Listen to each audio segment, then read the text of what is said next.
निकिता तोमर का बल्लभगढ़ में अंतिम संस्कार तो कर दिया गया, लेकिन उसकी चिता की अग्नि ठंडी होने से पहले ही अगली निकिता को फंसाने की तैयारी शुरू की जा चुकी है। आप कहेंगे वो कैसे? ये साबित करके कि ये हत्या लव जिहाद का हिस्सा थी ही नहीं, और इसमें हत्यारे तौसीफ और रेहान का साथ दे रहे हैं मीडिया, तौसीफ के विधायक चाचा और चुप्पी साधे राजनीतिक दल।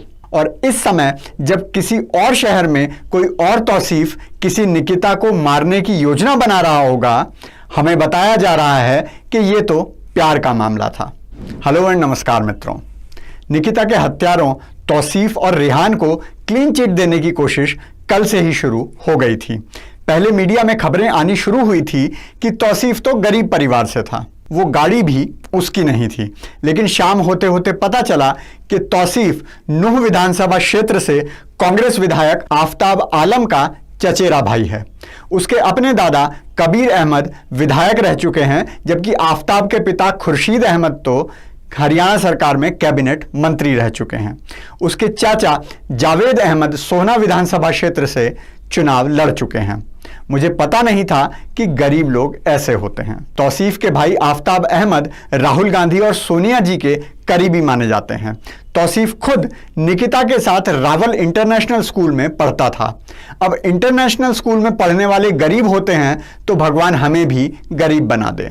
दूसरी कहानी जो गढ़ने की कोशिश की जा रही है वो खुद तौसीफ की जुबानी सुनी जा रही है। उसके अपने कबूलनामे में कहा है कि वो निकिता से बदला लेना चाहता था, इसलिए उसे मार दिया।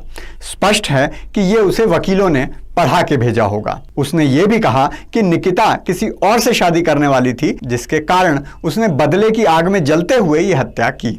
उसने एक बात और कही कि 2018 की एफआईआर और गिरफ्तारी के चलते उसकी मेडिकल की पढ़ाई अधूरी रह गई थी, इसलिए भी वो निकिता से बदला लेना चाहता था। ये बयान देने के पीछे उसके दो मकसद हैं।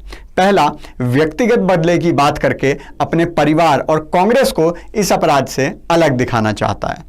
दूसरा, वो दिखाना चाहता है कि यह हत्या लव जिहाद के कारण नहीं, केवल लव के कारण हुई है। इसमें मजहब का कोई हाथ है ही नहीं। इन दोनों बातों की सच्चाई अपने आप सामने आ जाती है। सबसे पहली बात, अगर कोई व्यक्तिगत बदला लेना चाहता है तो पूरे परिवार को बताकर ऐसा नहीं करता।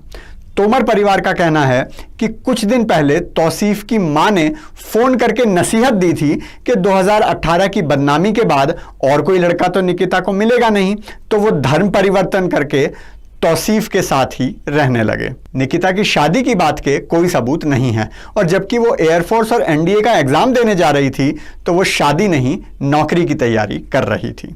तौसीफ का ये कहना कि 2018 की गिरफ्तारी का बदला लेना चाहता था क्योंकि उसकी मेडिकल की पढ़ाई छूट गई, तो फिर उसकी मां और वो खुद अपनी दुश्मन को शादी का प्रस्ताव क्यों भेज रहा था?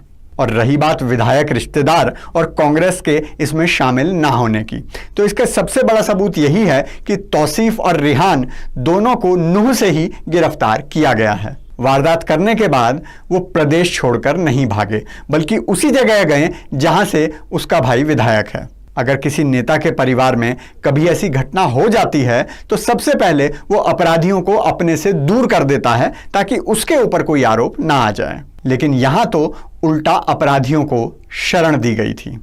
अब तौसीफ के चाचा जावेद अहमद कांग्रेस के करीबी चैनल एबीपी न्यूज पर एक फिक्स इंटरव्यू करते हैं। कहते हैं कि धर्म परिवर्तन की तो कोई बात हुई ही नहीं थी, किसी ने निकिता को धर्म परिवर्तन करने के लिए कहा ही नहीं था, वो तो मेरी बेटी समान थी। उनसे पूछा जाए कि अगर वो बेटी के समान थी तो 2018 में जब उसके अपहरण की कोशिश की गई थी तो उसने अपराधी को सजा क्यों नहीं दिलवाई, बल्कि पुलिस पर दबाव बनाकर समझौता क्यों करवा दिया? जावेद ने कहा कि जिस हथियार से हत्या हुई है उसकी भी उन्हें कोई जानकारी नहीं है। साथ ही उनका कहना है कि इस घटना को लव जिहाद से जोड़ने वाले घटिया मानसिकता का प्रदर्शन कर रहे हैं, जबकि निकिता के मामा हाकिम सिंह ने साफ बताया है कि तौसीफ की मां लगातार निकिता पर धर्म परिवर्तन का दबाव बना रही थी। उधर राहुल गांधी के करीबी आफताब अहमद अभी चुप हैं, और साथ ही चुप हैं राहुल गांधी और प्रियंका वाड्रा भी। पीड़ित परिवार की मांग है कि या तो दोषियों को तुरंत फांसी की सजा दी जाए या फिर उन्हें वैसे ही गोली मारी जाए जैसे उनकी बेटी को मारी गई। हरियाणा के गृह मंत्री अनिल विज ने एसआईटी का गठन कर दिया है और राजपत्रित स्तर के अधिकारी इस केस की जांच करेंगे। लेकिन हम जानते हैं कि बहुत बड़े बड़े नेता इस केस में शामिल हैं, तो पता नहीं कितने साल तक ये केस चलेगा। न्याय न जाने कब मिलेगा, मिलेगा भी या नहीं।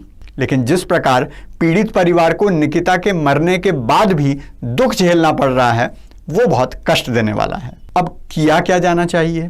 सबसे पहले तो सच को स्वीकार किया जाना चाहिए, मीडिया के द्वारा, नेताओं के द्वारा और सरकार के द्वारा।